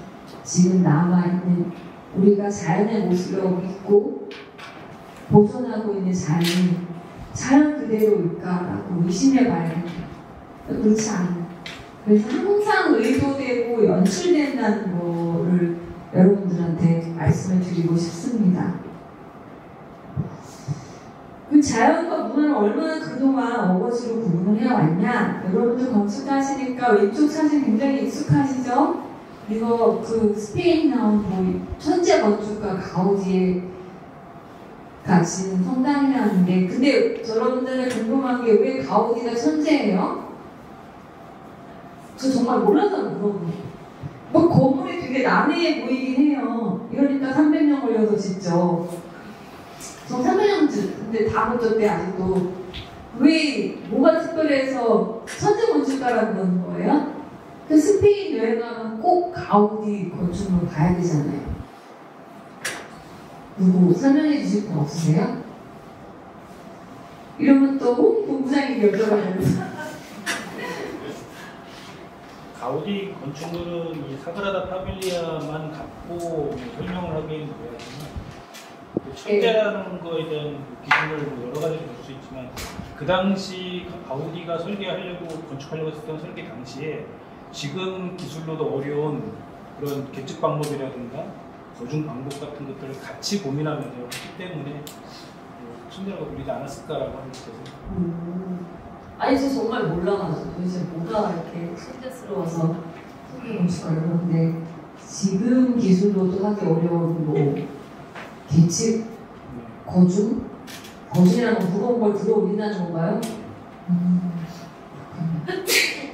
자, 그러면 여러분 오른쪽 사진은 아시는 분 있으세요? 무슨 사진인지? 우리 인터넷에 많이 돌아다니는 사진인데 이 얼핏 보면 가우디 건축물이랑 되게 비슷하죠? 되게 비슷해서 인터넷에 돌아다니는 거예요. 가우디 건축물이랑 같이 나란하게 짤로 돌아다녀요. 이거 아프리카에 사는 땅개미가 지은 집이래요. 되게 커요. 한 몇 미터 돼요. 이 개는 진짜 대단한 것 같아요. 지금 가우디가 천재를 취함받는 게 어떻게 이렇게 무거운 거 들어올렸을까. 그 건물을 지었을까 하는 건데 개미는 그 얇은 허리로 정말 그 실 같은 팔다리로 도구도 없는데 어떻게 자기 키보다 훨씬 높은데 이런 돌이 돌멩이랑 흙이랑 날라다가 이거 건축물이잖아요. 건축물 아니에요? 집인데 그래도 그래서 자연을 너무 우리가 인간이 너무 폄하한 게 아닐까. 인간만이 이렇게 막 위대한 건축물 만들어낼 수 있는 존재라고 생각해온 게 아닌가. 불행히도 이 땅개미의 집의 모습은 그 작품이나 건축물들 사이에 있지 않고 이제 다큐멘터리나 그런 데서만 볼 수가 있죠. 그 왼쪽에 보이는 사진은 호주의 해안가에 있는 아주 오래된 지질적으로 오래된 해안이 있는데요. 거기에 이제 구석기 시대 사람들이 자기 손자국을 벽에다 남겨놨어요. 이런 건 좀 흔치가 않죠. 그 구석기 시대 사람 손이래요. 이렇게 편년을 해보니까. 내가 오른쪽 사진은 그 울산에 있는 대곡천변에 찍혀있는 공룡 발자국이에요. 여기 공룡 발자국 우리나라 남부 지역에 꽤 많이 나오거든요. 근데 여러분 손하고 동물의 발하고는 되게 비슷하잖아요. 네 발로 걷는 동물의 앞다리라고 하지만 우리는 서서 다니니까 손이라고 하는 것이 사실은 원래 앞다리랑 비슷한 거잖아요. 그래서 이건 사람들이 죽였다고 구석기인임에도 불구하고 사실 여러분 구석기인들은 유인원들하고 많이 안 달라요. 많이 안 달라요. 뇌의 크기도 그렇고 직립보행도 불안정했고 어쨌든 수렵과 채집 생활을 하면서 사람들이었는데도 어쨌든 이게 손 모양이라고 이제 세계 문화유산으로 등재됐어요. 근데 공룡은 두 발로 뛰어다니는 애들이 있었잖아요. 티라노사우루스 이런 애들 두 발로 뛰어다녔잖아요. 제가 학교 다닐 때 선생님한테 질문했다고 엄청난 적이 있는데 인간의 뭐 생물학적 특징 이런 거 배울 때는 인류의 직립보행을 한다 이런 거 있잖아요. 그래서 선생님한테 그랬어요. 선생님 닭도 직립하잖아요. 캥거루도 두 발로 쓰고 직립하잖아요. 그리고 티라노사우루스도 직립하는 거 아니냐고 그랬다가 되게 혼났어요. 근데 혼날 일은 아닌데 그 선생님이 왜 혼냈었는지 지금도 이해가 안 되는데 이제 가르치실 내용이 진도 빨리 나가야 되는데 무슨 쓸데없는 거 묻는다고 생각을 하신 모양이에요. 어쨌든 그런데 얘는 공룡은 인간이 아니기 때문에 자연유산에 등재돼요. 문화유산의 카테고리에 못 들어가죠. 사실은 인간도 같은 동물인데 그런 엄청난 차이가 나눠집니다. 그래서 제가 얘기하는 게 뭐냐면 자연이라는 것도 이미 사람들이 이게 자연 그대로다. 보존할 가치가 있다. 혹은 이건 문화재로 등재되어야 된다 하는 순간부터 그런 자연이든 동물이든 완전히 원초적이고 인간사를 벗어난 자연이 아니라 이게 사회과학에서 사회적으로 구성된 자연이라고 합니다. 그러니까 문화예요, 문화. 이거를 소셜 네이처라고 해요. 소셜이 사회적인 그런 뜻이잖아요. 사회라는 게 인간 집단들이 만들어낸 것과 관계 있는 단어잖아요. 소셜하다는 게 소셜한 네이처다라는 거. 그 대표적인 여러분 명승지도 그래요. 명승지. 어떤 자연의 경치를 중에서 뛰어나게 아름다운 경치를 명승이라고 하잖아요. 그래서 옛날 사람들로부터 아름답다고 인증을 받은 그런 경치들을 명승지라고 하잖아요. 대표적인 명승지가 어디 있어요? 우리나라에는 금강산 다 아름다운 산이라고 인식돼 있죠.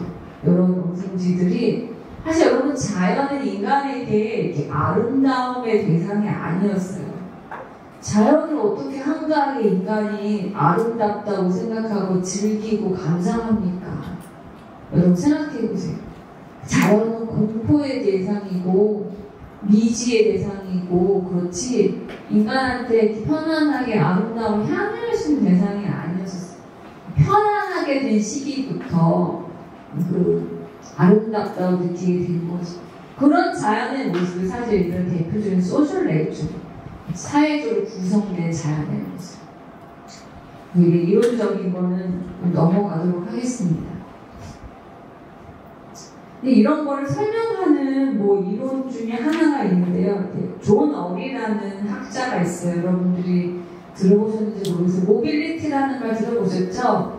요즘 화두가 많이 되는 모빌리티라는 말을 사회학, 지리학에다 많이 연구하는 사람이 존 어리인데 이 사람이 투어리스트 게이지라는 개념을 제시를 했어요. 이 투어리스트 게이지가 뭐냐면 관광객의 시선이 아니라 사람들이 어떤 장소를 갔을 때 그 장소 가면 우리가 이렇게 시각에 허락하는 모든 걸 다 본다고 생각하잖아요. 예를들면 제가 어떤 처음 가보는 장소에 갔는데 그 장소에 있는 거 내가 눈 뜨고 볼 수 있으면 다 보는 그렇지 않다는 거예요.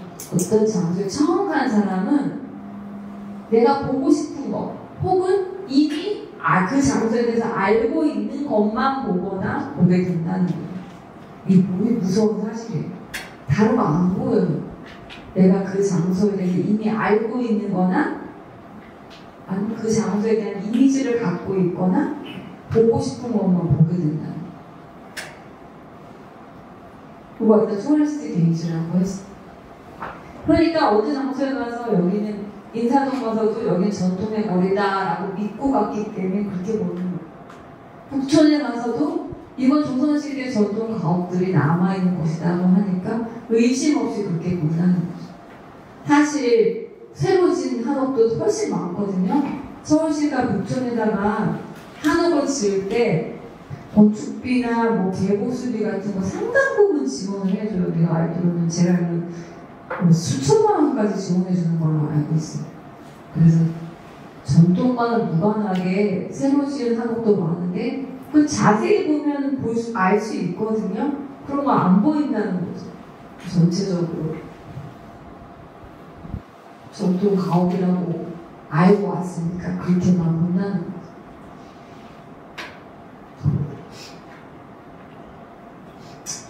이 영상은 봐야 되는데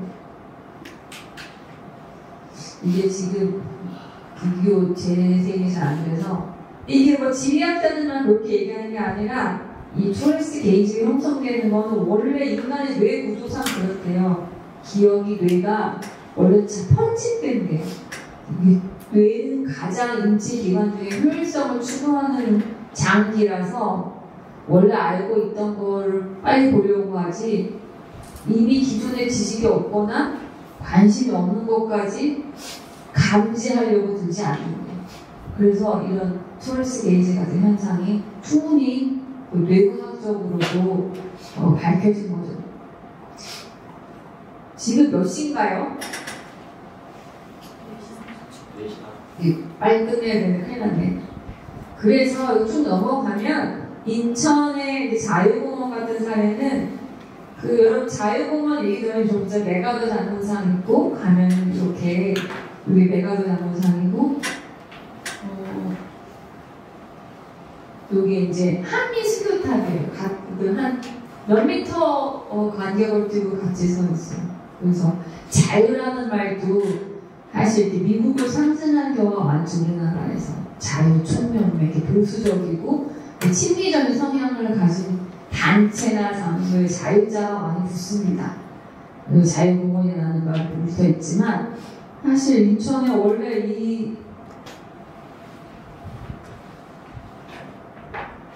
이 자유공원은 이런 모습이었었어요. 이게 당시에 찍혀있는 사진 가지고 만든 엽서들이거든요. 이런 모습이었다고요. 그래서 그 한미 수교탑 있던 자리에는 존 스톤이라는 영국 사업가가 별장을 지은 이런 건물이 있었대요. 그래서 옛날 인천 사람들이 존 스톤 별장 이렇게 불렀어요. 마치 엠파이어 스테이트 빌딩 보듯이 한옥 1층짜리 한옥만 초가집만 보다가 이런 걸 보면은 얼마나 매력적이겠어요. 신기하고. 그 다음에 요 재물포 구락구라고 이제 클럽 건물들 외국인들이 쓰던 클럽 건물들이 있었고 세창양행이라는 독일 그 회사 건물도 있었는데 이런 것들이 쭉 모여있던 곳이 지금의 자유공원이고 당시 사람들이 그 공원을 보고선 저 굉장히 미국적으로 느꼈겠죠. 경관 자체가 굉장히 차별적이고 이질적이고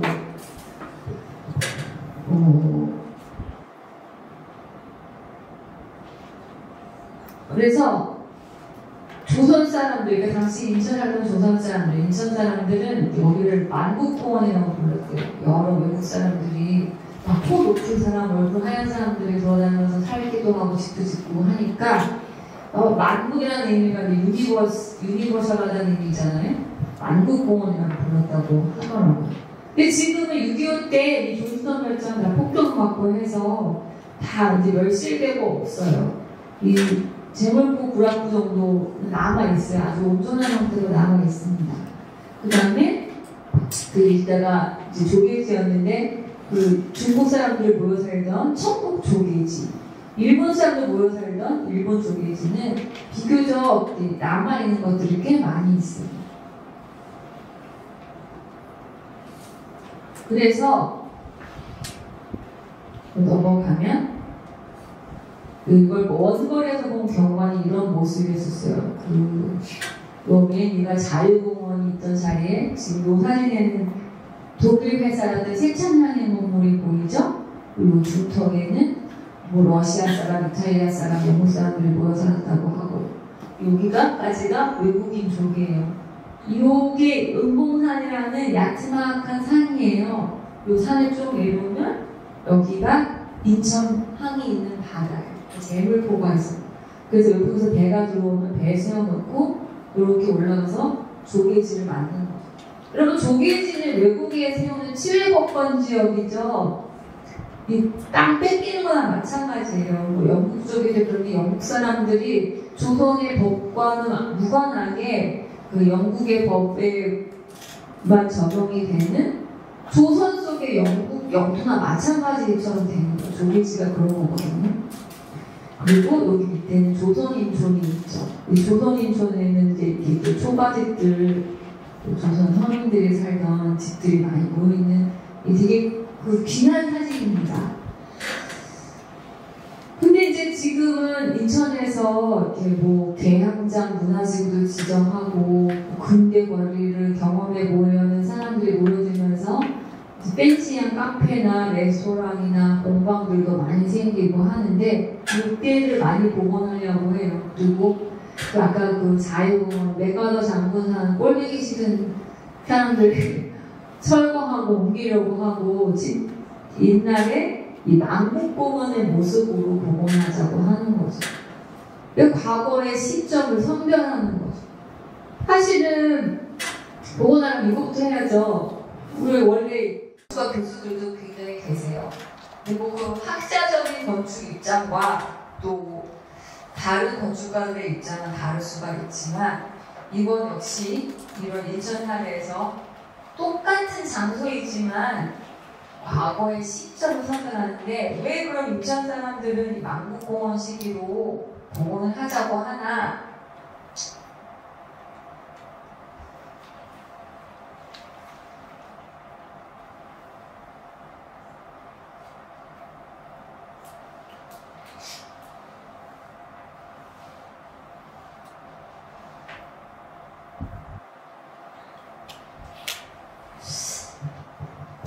요거 때문이죠. 일본 조개질을 원래는 이런 모습이 아닌데 이런 모습이 있거든요. 이 보면 일본 조개질했다는 게 안 느껴지잖아요. 근데 건물의 그 틀 자체는 일제시대 때 지어진 상점 건물들이 맞아요. 은행 건물들도 있거든요. 근데 이게 그 일제시대 강점기 때 일본 거리 맛이 안 나니까 바깥에 외장재라고 해야 되나요? 하여튼 외장재까지도 안 가요. 겉에 이렇게 붙여놨기 때문에 이런 식으로 바꿔놨어요. 일본 목재 건물 티 나는. 근데 이거 석조 건물들이거든요. 근데 뭔가 이렇게 일본 거리 가면 이런 모습으로 있어야 되냐는 그 관념이 강하니까 이런 식으로 재현을 해서 하니까 한번에들은 그런 것이 진정성에서 되게 신경 안 쓰죠. 이국적이고 일제 강점기 때 일본 거리였어 하면서 무슨 초밥도 먹고 우동도 먹고 그러면 맛있단 말이에요. 관광객들 많이 와서 사실 많이 성공했어요. 인천시가 이런 식의 복원 사업을 통해서 그 집계력을 높이는 데 굉장히 성공을 하다 보니까 그 조선시 인천에는 관심이 없고 이 각국 공동조기제였던 데 관심이 많은데 차마 인천의 지역의 엘리트들은 굴욕적인 식민지 시대를 복원하자고 대놓고 말할 수가 없는 거예요. 그런데 만국공원은 일제가 그 주권 침탈하기 직전까지 있었던 공원이거든요. 그 다음에 일본 공원으로 바뀌어요. 그 여러분 주권이 뺏기는 조약이 을사늑약이잖아요. 그 을사늑약 그 직전까지 모습이 만국공원 모습이에요. 그래서 만국공원을 자꾸 복원하자고 하는 거예요. 그러면 일제시기 식민지 시기를 막 관광 자원하자는 거냐는 비난도 피해가면서 이 장소의 과거를 셀링할 수 있는, 팔 수 있는, 수익을 창출할 수 있는 과거의 복원 형태가 되기 때문에 만국공원이라는 특정한 과거 시점을 핀셋 찍어내듯이 찍어내는 거죠. 굉장히 영리한 전략이죠. 누가 뭐라고 그러겠어요. 만국공원이 있었던 건 사실이고 식민지가 되기 직전이었기 때문에 식민지 시대, 일제 잔재 이런 얘기를 안 들을 수 있고 하니까요.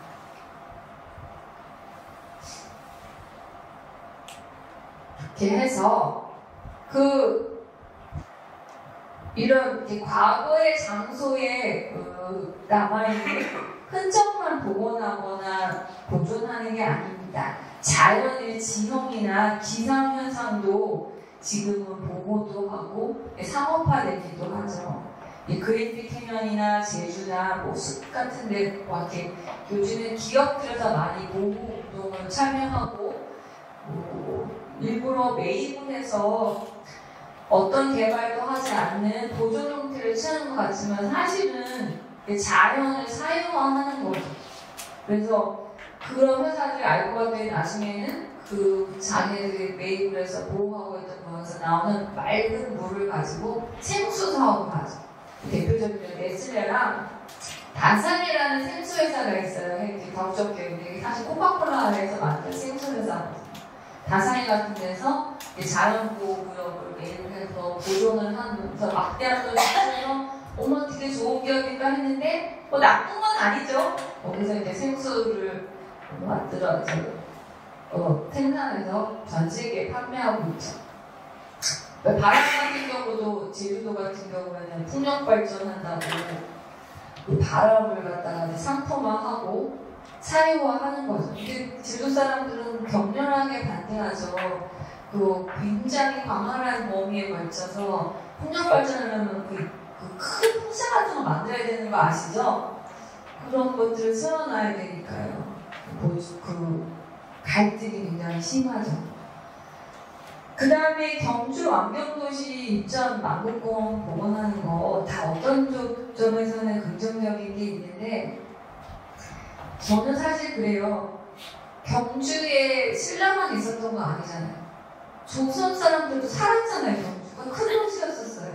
그리고 일제시대 때도 나름의 사람들이 도시를 유지하면서 살고 있었고 지금도 경주는 사람들이 살고 있는데 그 모든 시점을 다 제거하고 경주 신라시대에만 초점을 맞춰서 복원하려는 것이 바람직한 것인가? 옳고 그름을 떠나서 먼 미래까지 정말 이걸 갖다 자산하고 있다면 500년 지나서 혹은 뭐 더 가까운 시대 100년만 지나서라도 그때 사람들은 신라시대 말고 2000년대 사람들은 어떻게 경주 살고 어떤 마을을 짓고 어떤 집을 짓고 살았는지 알고 싶지 않을까요? 근데 그런 거 안 남겨놓고 무조건 지금 기왕을 올리라고 하고 그러잖아요. 그다음에 로마나 피렌체도 가면 제가 그런 지역 잘 안 가는데 일부러 가봤어요. 한번 이번에는 마음 먹고 가봤어요. 가고 모습 보여드릴까요? 이 돗대기 시장에 따로 없어요. 이게 그 유명한 트레비 분수예요. 이번 제가 너무 사람이 많아서 사람 좀 없는 오후 늦게 나갔거든요. 저녁 시간에 나갔는데 트레비 분수를 볼 수가 없어요. 너무 인파가 많아서. 이렇게 많아요. 그리고 뭐 잘 알려진 콜로세움 같은 거 이렇게 줄 서서 들어가고. 그리고 얼마나 상업화되어 있냐면 뭐 최초로 원근법이 저동의 그림이 있는 성당이래요. 그럼 입장권 끊고 가야 되잖아요. 그래서 그 그림 보기 위해서 사실 나는 그 성당에 관심도 없고 인물을 성당인데도 비싼 입장료를 예매를 해서 갔어요. 근데 막상 그 그림을 보려고 했더니 뭐 마사총가 하는 사람이 그림 원근법이 세계 최초로 저동의 그림. 그 그림 앞에 또 돈 받는 사람이 있어. 또 돈 내야지 그 그림을 볼 수 있는 거예요. 근데 이탈리아 전체가 그래요. 특히 로마는 어딜 가나 입장료가 너무나 비싸고 그냥 도시의 장소들을 보는데 건축물을 돌아보는데 하루에 한 몇십만 원이 들어가요. 그리고 더 유명한 데 가서 돈을 또 내야 돼요. 이게 진짜 이런 은행이 어딨어요. 돈 가져가는 이런 은행이 어딨어요. 그래서 여러분들이 보는 로마의 콜로세움이나 트레비 분수의 그 예쁜 모습 사진은 언제 찍은 건지 모르겠어요. 사람 한 명도 없잖아요. 콜로세움 다 이렇게 전경이 막 이렇게 보는데 도대체 언제 이렇게 사람 없을 데가 없어요. 제가 새벽 일찍도 가봤거든요. 조금 사람이 적긴 하지만 그래도 많아요. 그러니까 옛날에 찍은 사진들인가 봐요. 지금 특정한 과거 시점을 헌금하고 있다는 생각을 지울 수가 없었죠. 그런데 제가 로마에서 마음에 들었던 모습은 장소는 건축물은 바로 얘예요. 얘는 콜로세움의 모태가 된 원형극장이래요. 더 전에 만들어진 원형극장인데 요 위에 보시면요 여러분 밑에 두 단과 요 위에 건축물이 좀 이질적이라는 거 느껴지세요? 이거는 나중에 후대 사람들이 밑에 있는 이 돌이랑 기둥 떼다가 집을 지어서 한 모습이에요. 이게 훨씬 더 그 시간의 흐름을 온전히 이어져 오고 있는 현재의 모습이죠. 그 법이나 제도를 통해서 보면 얘를 집계력을 높이기 위해서 이런 거 못하게 하는 게 지금의 문화재 보호 방식, 보존 방식이죠. 근데 이제 건축 사진을 왜 멀리서 가져와요? 그때 보니까 막 큰 돌이랑 막 많은데 이거 깨다가 위에다가 집을 짓고 사는 모습이에요. 이 건축물이 굉장히 마음에 와닿았어요. 그리고 이 사진을 보시면 그 중세 로마 시대 때 있었던 그 인명 뒤로 비교적 근대 시기에 지어진 주택 건물들이 같이 보여요. 여기도 중간에 이렇게 껴있는 이게 비교적 가까운 과거에 지어진 건축물들이 같이 혼재된 이런 모습이 온전하게 과거와 현재가 이어지고 있는 모습인 것 같아.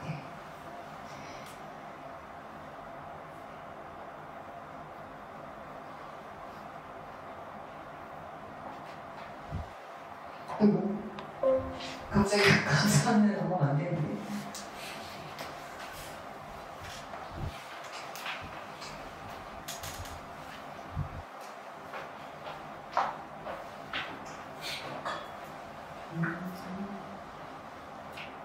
다시 여기로 돌아갈 것 같습니다.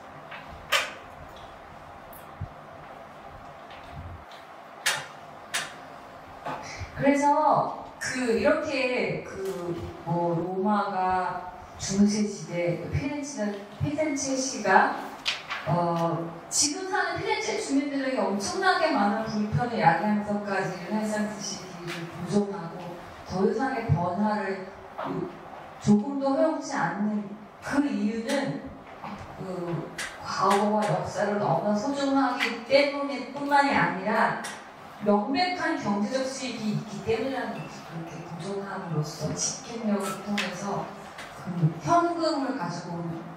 그래서 이런 문화유산이나 문화재를 보호하는 거를 그레엄이라는 학자나 어디 같은 학자는 맹수하죠.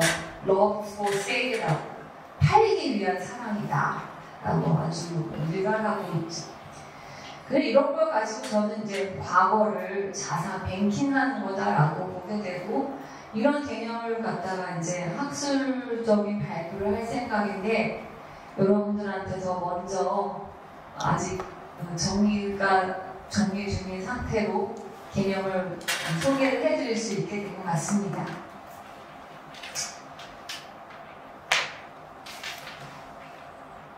시간이 너무 많이 지나서 다른 얘기들은 다음에 혹시 기회가 되면 더 들려드리도록 하고, 오늘 제가 준비한 내용은 여기까지고요. 아무도 안 주무시고 잘 너무 열심히 들어주셔서 고맙게 생각합니다. 혹시 궁금하신 거나 질문 있으시면 말씀해 주시면 아는 한 성의껏 답변해 드리도록 하겠습니다.